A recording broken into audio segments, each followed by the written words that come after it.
दोस्तों नमस्कार, मैं मिस्टी हेल्पिंग फाउंडेशन का ट्रस्टी अध्यक्ष विनय बिहारी और आज हमारे साथ में एक ऐसे व्यक्ति जो मैं गर्व से कह सकता हूं कि बिहार के रहने वाले हैं और गरीबों के मसीहा हैं। गरीबों के लिए जीते हैं, गरीबों के लिए मरते हैं। और नाम पूर्व आईपीएस अमिताभ ठाकुर जी हमारे साथ में हैं।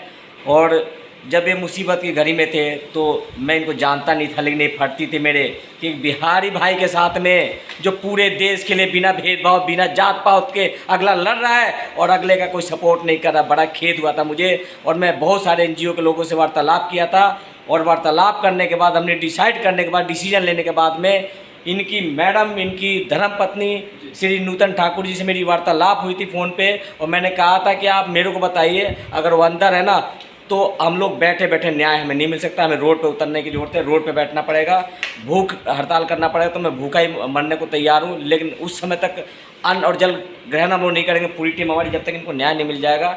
और बड़े प्रभावित होकर उन्होंने भी कई मैंने जब वार्तालाप हुई तो उन्होंने मेरे को आमंत्रित किया अपने आवास पर और मैं लखनऊ आवास पर आया हुआ हूँ।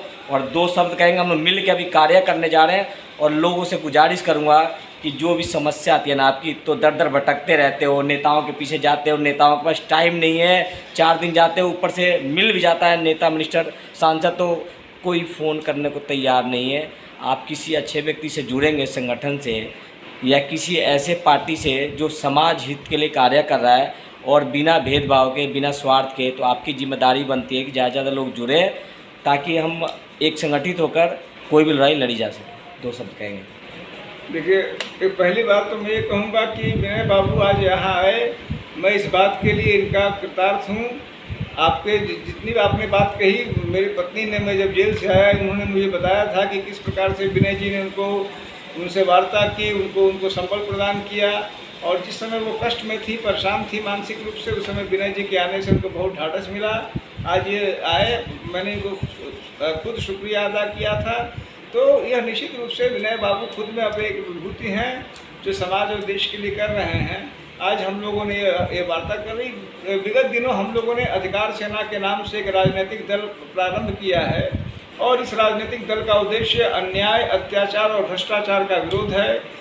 इस राजनीतिक दल अधिकार सेना का उद्देश्य आम नागरिक के अधिकारों के प्रति सचेत बनाना है, आम नागरिक को अपने उद्देश्यों के प्रति जागरूक बनाना है और आम नागरिक को ये विश्वास दिलाना है, जैसा अभी विनय जी ने कहा कि नेता भगवान नहीं है, आप भगवान हैं, अफसर भगवान नहीं है, आप भगवान हैं।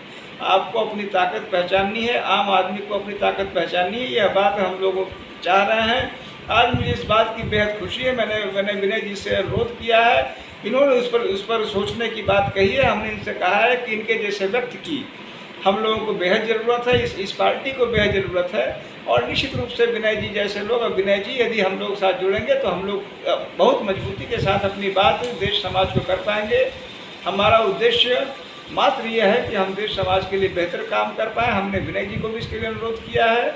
आप सभी साथियों से भी, जो भी व्यक्ति देश में व्यवस्था परिवर्तन चाहता है, एक बेहतर समाज चाहता है, अत्याचार, अन्याय और भ्रष्टाचार का विरोधी है, अधिकार सेना उसके लिए बिल्कुल ही वाजिब और उचित जगह है। आप सभी साथियों से अनुरोध करूंगा कि आप इसका हिस्सा बने। यह मेरी आपकी और विनय जी की पार्टी नहीं है, यह हम सबों की पार्टी है, यह आम नागरिक की पार्टी है। विनय जी को धन्यवाद देता हूँ। आप सभी साथियों से अनुरोध करता हूँ कि अधिकार सेना से जुड़े, इसका हिस्सा बने और उसको संबल प्रदान करते हुए देश और समाज को मजबूती दें। शुक्रिया। तो आपने सुना और लोगों से यही गुजारिश करूँगा कि एकत्रित होने की आवश्यकता है, क्योंकि वो दिन दूर नहीं है कि जब कोई व्यक्ति सुरक्षित नहीं है और न्याय मांगने जाओगे तो दर दर की ठोकरें खानी पड़ेगी। और हम लोग एक ऐसा टीम बना रहे हैं, एक ऐसा खड़ा कर रहे हैं टीम की, जो भी लोगों की समस्या होगी तुरंत इमीडिएटली समस्या समाधान होगी और उसकी मदद करी जाएगी। तो ज़्यादा लोग जुड़े। धन्यवाद। मिष्टी हेल्पिंग फाउंडेशन संस्था कन्या भ्रूण हत्या, शिक्षा, स्वास्थ्य, बेरोजगारी पर कार्य करती है। समस्या आती है तो समाधान भी मिष्टी हेल्पिंग फाउंडेशन